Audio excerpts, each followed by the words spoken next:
الحمد لله رب العالمين والصلاة والسلام على رسوله الكريم وعلى آله وأصحابه أجمعين. أعوذ بالله من الشيطان الرجيم. بسم الله الرحمن الرحيم. وذكر فإن الذكرى تنفع المؤمنين. وقال النبي صلى الله عليه وسلم الدين النصيحة او كما قال علیہ الصلاۃ والسلام. سورہ ذاریات کی 55 نمبر کی آیت اور نبی کریم صلی اللہ علیہ وسلم کی ایک حدیث مبارکہ کا ٹکڑا آپ حضرات کے سامنے پڑھا گیا.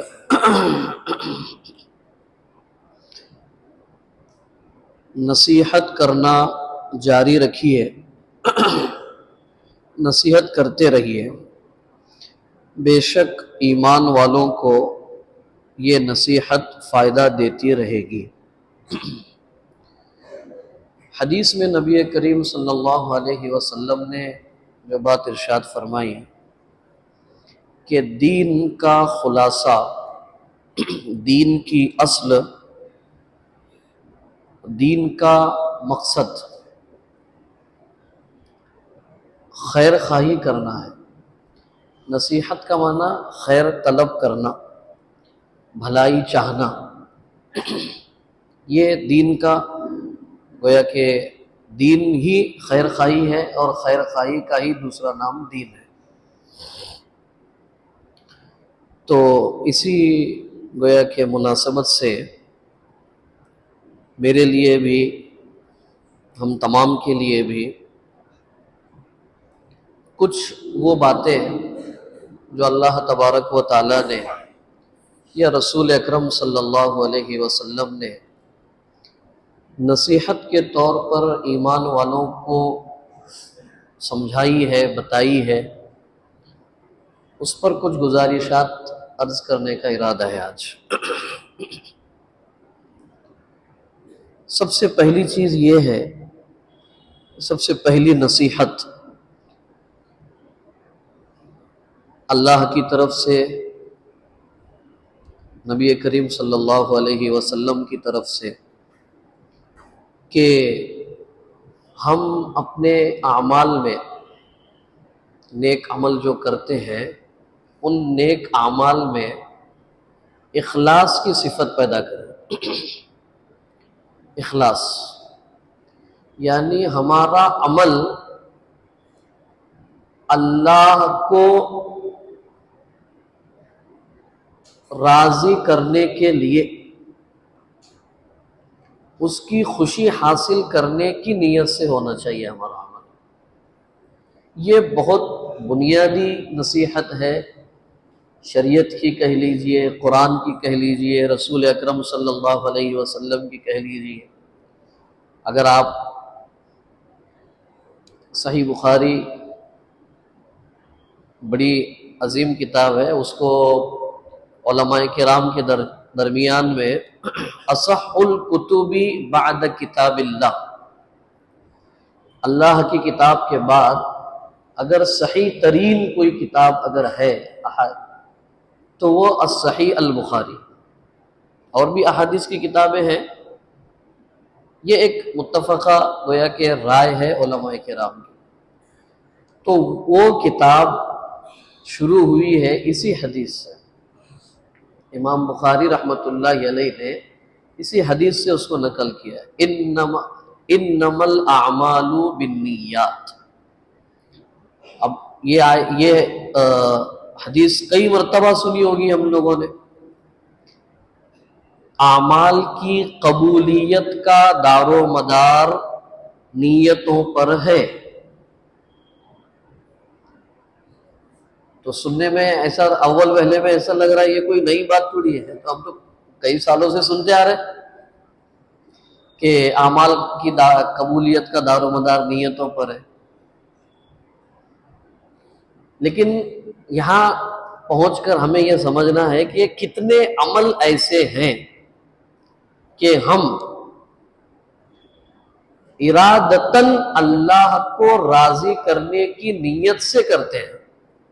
دیکھیے مومن جو ہے نا، مومن مسلمان، عام طور پر یہ جملہ ذرا توڑ کے کہہ رہا ہوں تاکہ آسانی سے سمجھ میں آ جائے. مسلمان مرد ہو یا عورت ہو، کوئی نیک عمل بری نیت سے نہیں کرتا ہے. سمجھ رہے ہیں؟ کوئی مسلمان مرد یا عورت کوئی بھی نیک عمل، اچھا کام کبھی بری نیت سے نہیں کرتا ہے. لیکن مسلمان بہت سارے نیک اعمال بغیر نیت کے کرتا ہے، بری نیت کے ساتھ نہیں کرتا ہے، یہ طے ہے. لیکن بہت سارے اعمال بغیر نیت کے، یعنی اس میں کوئی نیت ہی نہیں. اس کی مثال، نماز اذان ہو گئی،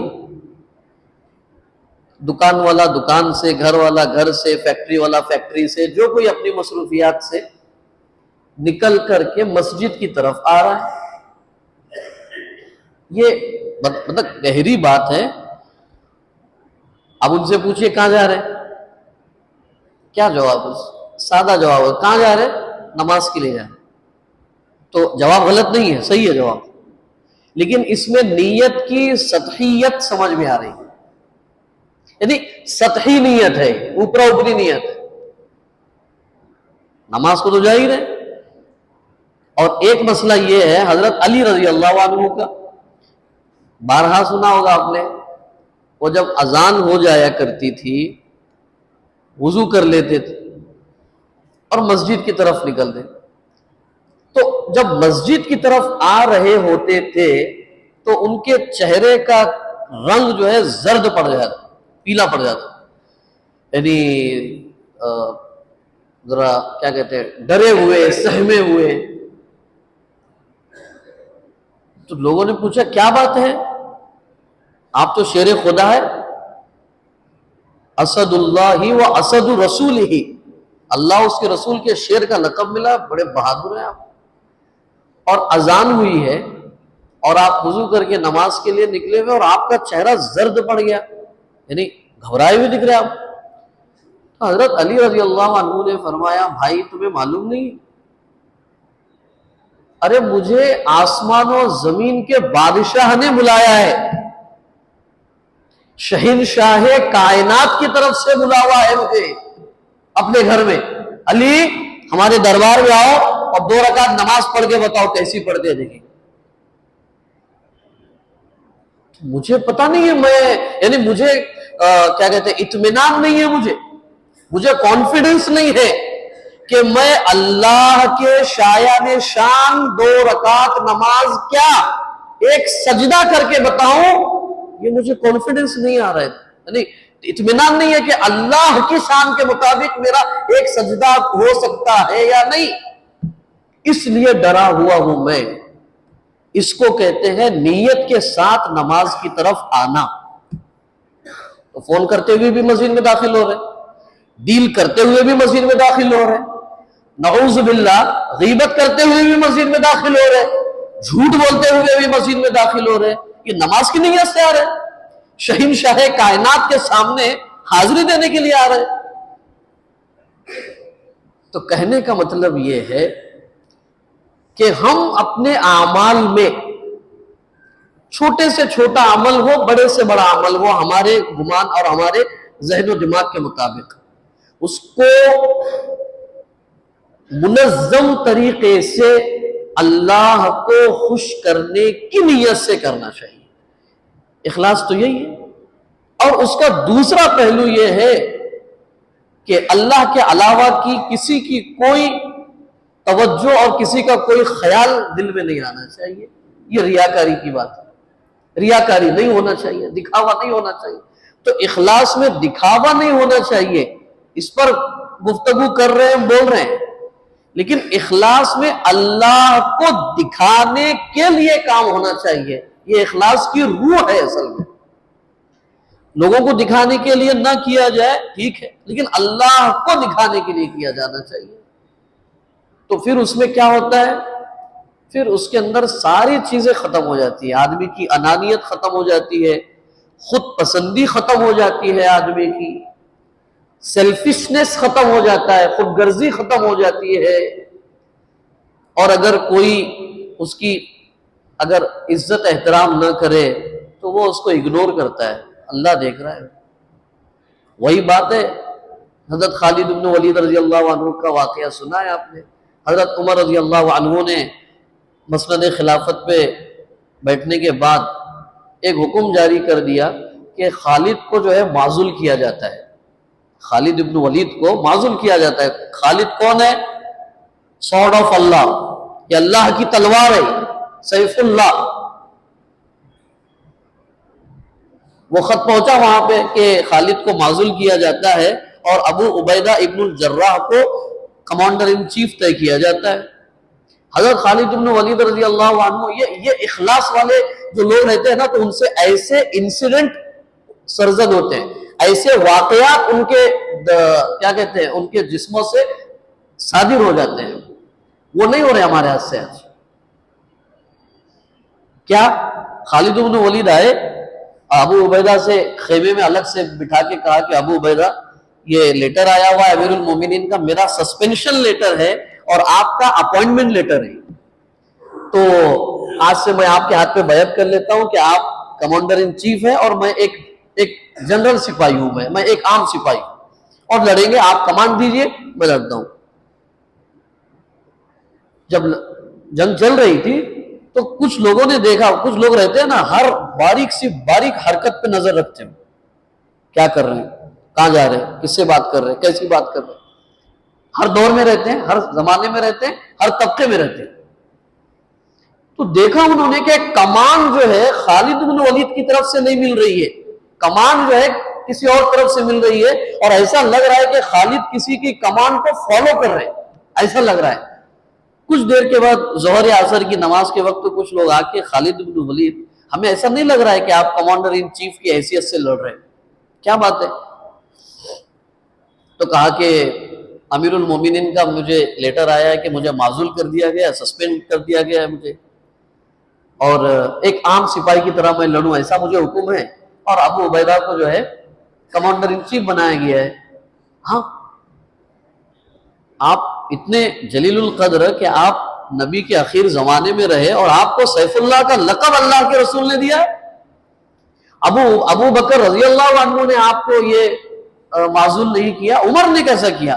وہ لوگ تھے جن کی تربیت نہیں ہوئی تھی، یہ وہی اجمی لوگ تھے جو وہیں اسلام قبول کر کے وہیں رہ رہے تھے. تو اس سے یہ پتا چلا کہ دین پر انگلی اٹھانا غیر تربیت یافتہ ہونے کی دلیل ہے، دین کے کمی اور دین کے ادھورے پن کی دلیل نہیں ہے. دین پر انگلی اٹھانا اس اٹھانے والے کی تربیت نہ ہونے کا نتیجہ ہے، یا تربیت کم ہونے کا نتیجہ ہے. تو اس کی تربیت کرنا چاہیے.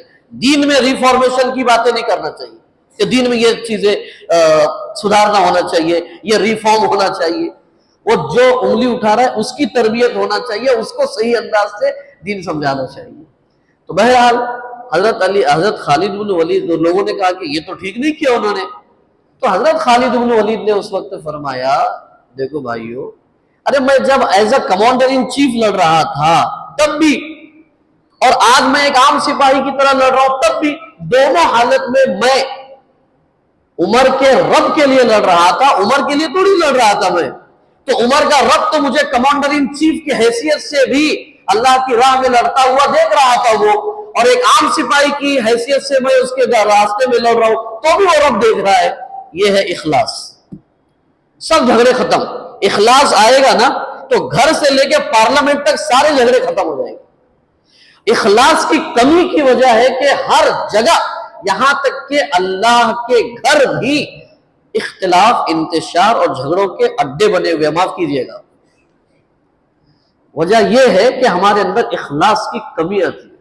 وہ پہلی نصیحت ہے، اخلاص. اللہ کرے آپ کو مجھے نصیب ہو. دوسری چیز،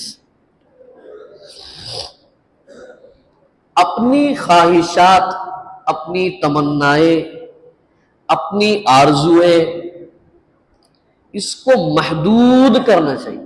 کم سے کم خواہشات، ہماری خواہشات کم سے کم ہونی چاہیے. کیا مطلب ہے خواہشات کم سے کم ہیں؟ کتنے سال جئیں گے ہم لوگ؟ میں نے اس سے پہلے بتایا اللہ کے وسلم فجر کے بعد نماز پڑھ کے صحابہ کی طرف چہرہ کر کے بیٹھ گئے. ایسے سوال کیا کیا خیال ہے تمہارا، کب تک زندہ رہو گے؟ بولے سال 6 مہینے، 2-3 مہینے، مہینے 15 دن، ہفتہ 10 دن، ایک دن کا کچھ حصہ. اللہ کے وسلم نے فرمایا بھائیو بڑی لمبی امیدیں باندھ رکھی ہے تم نے، اور تم کو آدھا دن ایک دن جینے کی امید ہے، تمہیں گارنٹی ہے 2-3 دن، ہفتہ 10 دن، مہینہ 2 مہینہ، سال 6 مہینے، سال 2 سال، بڑی لمبی امیدیں باندھی تم لوگوں نے. میں محمد الرسول اللہ صلی اللہ علیہ وسلم کا حال یہ ہے. آپ نے پیر اٹھایا، اپنا پیر اٹھایا اور کہا میں محمد الرسول اللہ کا حال یہ ہے کہ میں نے جو یہ پیر اٹھایا ہے یہ پیر دوبارہ زمین پر ٹکے گا یا نہیں ٹکے گا، محمد صلی اللہ علیہ وسلم کو اس کی گارنٹی نہیں ہے. ہماری آرزویں کیا ہے؟ زیادہ سے زیادہ بینک بیلنس ہونا چاہیے تاکہ میری 3 نسل آرام سے کھا سکے، کسی کے سامنے ہاتھ نہ پھیلا سکے. میرے گھر کے مکانات زیادہ سے زیادہ ہونا چاہیے تاکہ ہر بچے کو سیپریٹ فلیٹ ملے. میں جب تک ہوں ایسا رہوں کہ لوگ مجھے سلام کرے، 4 لوگوں میں میری عزت ہو. زیادہ سے زیادہ دولت، زیادہ سے زیادہ پراپرٹی، زیادہ سے زیادہ عزت و شہرت، زیادہ سے زیادہ لوگوں کے اندر اپنے بڑا ہونے کا احساس، یہ سب کو اللہ تعالیٰ نے ایک آیت میں سمرائز کر دیا ہے. ایک آیت میں بتا دیا الہاکم التکاثر. اللہ اکبر. چیزوں کی کثرت نے تمہیں غافل کر دیا ہے، غفلت میں ڈال دیا. کہاں تک تمہاری غفلت رہی ہے؟ کہاں تک تم زیادتی کے اندر ڈوبے رہے؟ مال زیادہ چاہیے، دولت زیادہ چاہیے، پراپرٹی زیادہ چاہیے، عزت زیادہ چاہیے. یہ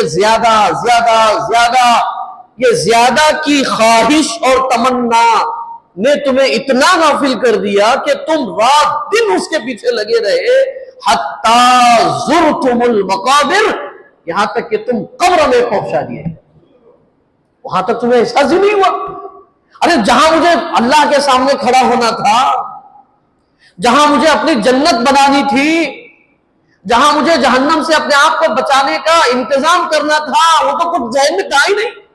اوہو، قبر میں داخل کر دیا گیا اور وہاں فرشتہ کر رہا ہے من ربک، کون تیرا رب؟ ارے میرا رب تو پراپرٹی، میرا رب تو پیسہ، میرا رب تو ڈالر، میرا رب تو جاب، میرا رب تو شیئر مارکیٹ میں پیسے انویسٹ کرنا. بس میں نے حقیقی رب کے بارے میں تو کبھی سوچا ہی نہیں. حتی زرتم المقابر، قبر میں داخل کر دیے گئے. ایسا نہیں ہونا چاہیے. ہاں حلال طریقے سے اپنا اور اپنے بیوی بچوں کا پیٹ پال سکے ضرور کیجیے، لیکن اس سے زیادہ کی تلاش میں آخرت سے غافل، حرام حلال سے غافل، دھوکہ دھڑی سے غافل، جھوٹ سے غافل، غیبت سے غافل، سب کچھ ختم کر دیا. زیادہ چاہیے. حتی زرتم المقابر، کلا سوف تعلمون، معلوم ہو جائے گا تمہیں ریئلٹی آف لائف، دنیا کی زندگی کی حقیقت کیا ہے، اور جہاں تمہیں جانا ہے تمہیں ڈیفینیٹلی معلوم ہو جائے گا. کلا سوف تعلمون ثم کلا سوف تعلمون کلا لو تعلمون علم الیقین. تم یقین کی آنکھ سے دیکھ لو گے جنت کو بھی جہنم کو بھی. دنیا میں کہہ رہے تھے ارے بھائی جتنا رہنا ہے اس کو سیٹل کر لو، لائف موت کے بعد دیکھا جائے گا، نعوذ باللہ، مرنے کے بعد دیکھا جائے گا، یہ لائف سیٹل کر لو. یہ توجہ طلب جملہ ہے. یہ جملہ مومنین کا نہیں ہے، معاف کیجئے گا، یہ مشرکین مکہ کا جملہ ہے. ان ہی الا حیاتنا الدنیا نموت ونحیا وما نحن بمبعوثین، ہماری زندگی کیا ہے، ہم یہاں زندہ ہوتے ہیں مر جاتے ہیں، وما نحن بمبعوثین، اس کے بعد کوئی دنیا نہیں، کوئی زندگی نہیں، کوئی آخرت نہیں، کوئی حساب کتاب نہیں، کوئی جنت نہیں، کوئی جہنم نہیں۔ یہ مشرکین مکہ کے تھاٹس ہیں، یہ اللہ کا انکار کرنے والوں کے خیالات ہیں، یہ مومن کے خیالات نہیں۔ مومن کے خیالات کیا ہے؟ آپ نے رسول اکرم صلی اللہ علیہ وسلم کا واقعہ سنا، صحیح مسلم میں روایت موجود ہے، وہ لیٹے ہوئے اللہ کے صلی اللہ علیہ وسلم کھجوروں کی چٹائی پر، ایسی حالت میں کہ جب آپ کے بدن اور اس چٹائی کے بیچ میں تیسرا کوئی کپڑا نہیں ہے۔ حضرت عمر آئے، حضرت عمر کو ملنے کے لیے آپ اٹھے تو حضرت عمر یہاں تھے، تو آپ کی پیٹھ مبارک پر وہ چٹائی کے پورے نشانات پڑے۔ حضرت عمر ہچکیاں بن گئی آپ کی ہوتے ہوئے، رونے لگ گیا۔ اللہ کے نبی نے فرمایا ماذا تبکی یا عمر، عمر کیوں رو رہے ہو، کیا بات ہے؟ حضرت عمر نے فرمایا اللہ کے رسول، آپ وہ شخص جس کو اللہ نے اپنے روبرو کرا کر اپنے سے بات چیت کرائی، ساتوں آسمان کی سیر کروائی، ایسی جگہ تک پہنچایا جہاں جبرائیل پیچھے محمد اس کے آگے صلی اللہ علیہ وسلم، اتنا بڑا مقام اور مرتبہ آپ کا، آپ کی بھول چوک کی معافی کا اعلان قرآن مجید میں لیغفر لک اللہ ما تقدم من ذنبک وما تأخر، اگر انسان ہونے کے ناطے تو آپ سے کوئی غلطی بھول چوک بھی ہو جائے، اس کی معافی کا اعلان ابدی کتاب قرآن مجید میں سورہ فتح میں۔ اور آپ کا حال یہ ہے، آپ کے فقر کا یہ حال ہے کہ آپ کے بدن اور چٹائی کے بیچ میں کوئی نشان نہیں، کوئی کپڑا نہیں ہے، اور پورا اس کے نشانات پڑ گئے۔ اس وقت اللہ کے نبی نے مومن کی زندگی کا سٹائل بتایا دنیا میں۔ عمر، میری اور دنیا کی کیا مثال، کیا تعلق ہے میرا اور دنیا کا؟ میرا اور دنیا کا اتنا تعلق ہے کہ ایک مسافر سفر میں نکلتا ہے، وہ کسی سائے دار درخت میں کچھ دیر ریسٹ لینے کے لیے اسٹے لیتا ہے، تھوڑی دیر کے لیے رک جاتا ہے، اور پھر وہ اپنی منزل کی طرف چل پڑتا ہے۔ وہ جتنے دیر رکا ہے درخت کے نیچے، وہ رکے رہنے کی مدت ہے میری دنیا میں رہنے کی زندگی کی حقیقت۔ اس کے لیے میں جھوٹ بولوں، اس کے لیے میں دھوکہ دوں، اس کے لیے میں اول فول کر کے اپنی گویا کہ اپنی تجوریاں بھروں، بچوں دوسروں کے بچوں سے نوانے چھین کر اپنے بچوں کو کھلاؤں میں اتنی زندگی کے لیے؟ نہیں، خواہشات مختصر نیڈس پہ آنا چاہیے، ڈیزائرز پہ نہیں، ضرورت بس۔ کیا خیال ہے ہمارا؟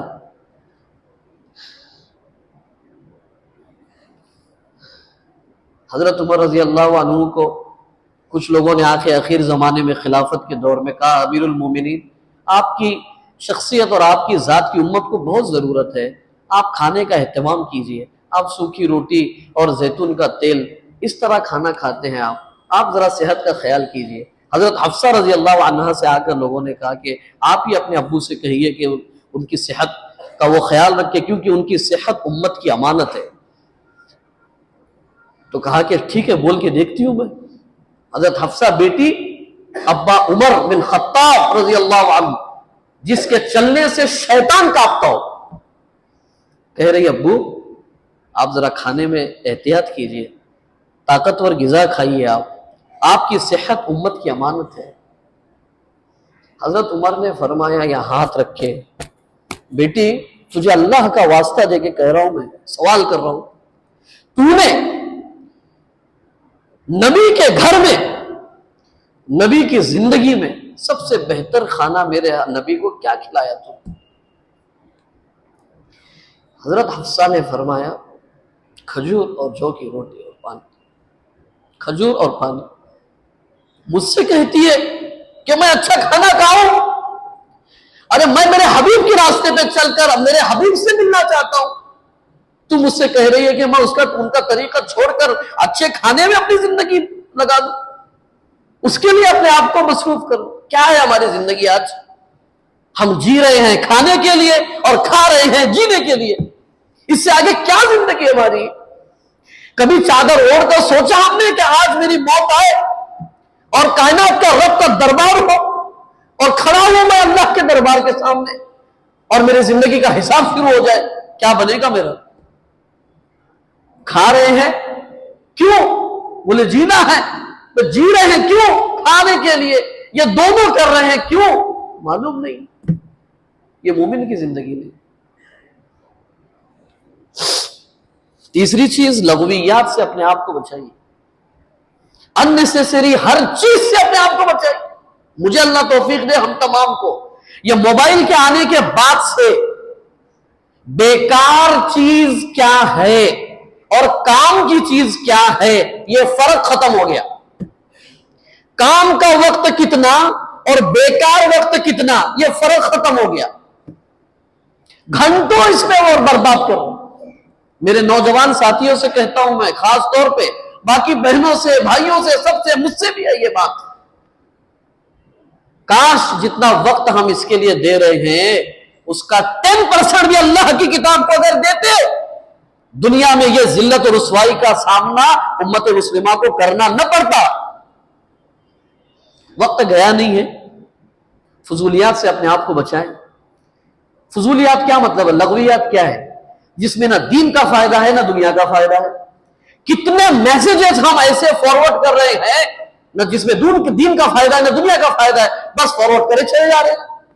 اور اس سے آگے بڑھ کر کے رسول اکرم صلی اللہ علیہ وسلم کی حدیث ہے، اللہ کے نبی نے فرمایا کفا بالمرء کذبا ان يحدث بكل ما سمع، آدمی کے جھوٹا ہونے کے لیے اتنا کافی ہے کہ جو بات اس تک پہنچے بغیر تحقیق کے اس کو آگے بڑھائے، دیٹ از جھوٹا، یہ سب سے بڑا جھوٹا ہے۔ کر رہے ہم کوئی تحقیق نہیں، بس چلے جا رہے ہیں۔ لغویات سے بچا دیجیے۔ میاں بیوی کے رشتوں میں درار، باپ بیٹے کے رشتے میں درار، بھائی بھائی کے رشتے میں درار، استاد شاگرد کے رشتے میں درار، ہر چیز ڈسٹرب ہو گئی لغویات کی وجہ سے، بیکار کی وجہ سے۔ اپنے آپ کو بچانے کی ضرورت ہے۔ مومن کی صفت ہے کہ مومن ہر طرح کی لغویات سے اپنے آپ کو بچاتا ہے۔ آخری چیز، تنہائی کو گناہوں سے بچانے کی فکر کیجیے۔ تنہائی سے، تنہائی میں، اکیلے میں، اللہ کرے مجھے، ہم تمام کو جہاں تک یہ آواز جا رہی ہے، ہماری تنہائیاں بے داغ ہونی چاہیے، ہمارا اکیلا پن اللہ والا ہونا چاہیے۔ مجمع کی فرمانبرداری، لوگوں کے سامنے دو آنسو نکالنا، لوگوں کے سامنے اخلاص کے ساتھ کیا کہتے ہیں، اطمینان کے ساتھ نماز پڑھنا، مجمع کے سامنے آ کر مسجد میں پہلی صف میں آ کر قرآن مجید کی تلاوت کرنا آسان ہے۔ رات میں اٹھ کر 2 رکعت اللہ کے سامنے مختصر صورتوں کے ساتھ نماز پڑھنا اصل اور مشکل ہے، اصل ہے۔ اس کا مطلب ہرگز نہیں ہے کہ ہم مجمع کی عبادتیں نہ کریں، ہمارے مجمع کی عبادتوں کے ساتھ ہماری تنہائیاں بھی گناہوں سے پاک اور اللہ سے ڈرنے والی بننی چاہیے۔ اگر یہ کچھ چیزیں ہیں ہمارے اندر آتی ہے، اللہ ہمیں باوزن انسان بنائیں گے، باروب انسان بنائیں گے، دنیا میں عزت و شرافت دیں گے، اللہ کے نزدیک قیامت کے دن ہم ایک کامیاب انسان کی حیثیت سے کھڑا ہوں گے۔ اللہ پاک آپ کو مجھے ان باتوں پر عمل کرنے کی توفیق عطا فرمائے۔